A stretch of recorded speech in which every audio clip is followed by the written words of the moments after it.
राजस्थान विधानसभा अध्यक्ष वासुदेव देवनानी की पहल पर प्रदेश के युवाओं को प्रोत्साहन देने और भावी पीढ़ी को देश की राजनीति से परिचित कराने की सोच के तहत युवा संसद का आयोजन विधानसभा में किया गया। इसमें 41 विद्यालयों के 181 विद्यार्थी विधायक के रूप में सदन में बैठे। इन्हीं में से कुछ ने विधानसभा अध्यक्ष, मुख्यमंत्री, नेता प्रतिपक्ष और मंत्रियों की भूमिका निभाई। अनेक विद्यार्थियों ने विधायक के रूप में सवाल पूछे। कुछ स्टूडेंट्स ने तो अपनी परफॉर्मेंस से सभी को काफी ज्यादा आकर्षित किया। ऐसी ही एक स्टूडेंट रही श्रेया मुखर्जी। विधायक की भूमिका में बोलते हुए श्रेया मुखर्जी ने स्टूडेंट्स के बढ़ते आत्महत्या का मुद्दा उठाया। आइए देखते हैं उन्होंने क्या कुछ कहा। Honorable Speaker, before I commence Kargil दिवस का सभी को नमन। With utter grief, I state that in India, the grading system is now like the new division system. 95% लाए तो superior, उससे नीचे लाए तो inferior. Starting with a few cases, students in Panipat were promised government jobs provided they joined the computer science course provided by a computer course coaching center. पर end में ना उन्हें नौकरी मिली ना course. This is one of the reasons why an RTI, right to information, should be implemented with fact-checking proofs regarding success rates and educators' qualifications. Now, बात करते हैं coaching centres की, तो it does not just particularly refer to education. इसमें sports भी आता है, because sports की भी कोचिंग क्लासेस होती है। तो इसी का एग्जाम्पल लेके 8 जुलाई 2024 में केरला में केरला क्रिकेट एसोसिएशन में there was a male teacher who assaulted female students.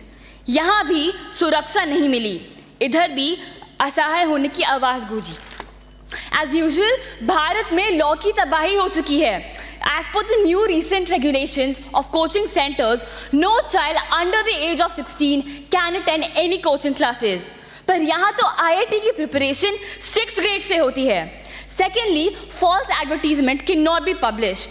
तो जब 2 coaching centers सेम बच्चे का क्रेडिट ले, तो हम जनता किस पे भरोसा करें?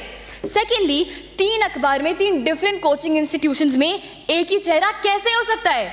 All coaching centres have manipulated minds into thinking कि 10 साल मेहनत करो और 40 साल मजे। पर कुछ लोगों के लिए वो 40 साल आते नहीं है। व्हाई?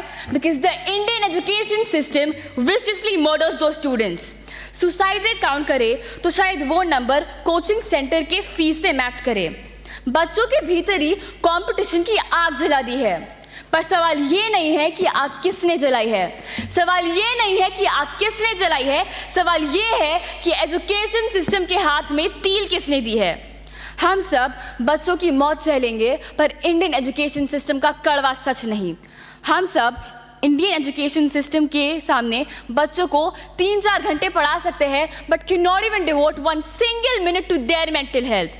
हम सब एनटीए का असली चेहरा खुशी खुशी से लेंगे और घर वालों की खुशियां एक पल में उड़ा देंगे। Honorable member, kindly conclude your speech. Which is why there should be different amendments, starting with psychological tests that would be conducted even for the ones who commit these scams to detect early cases of depression and anxiety.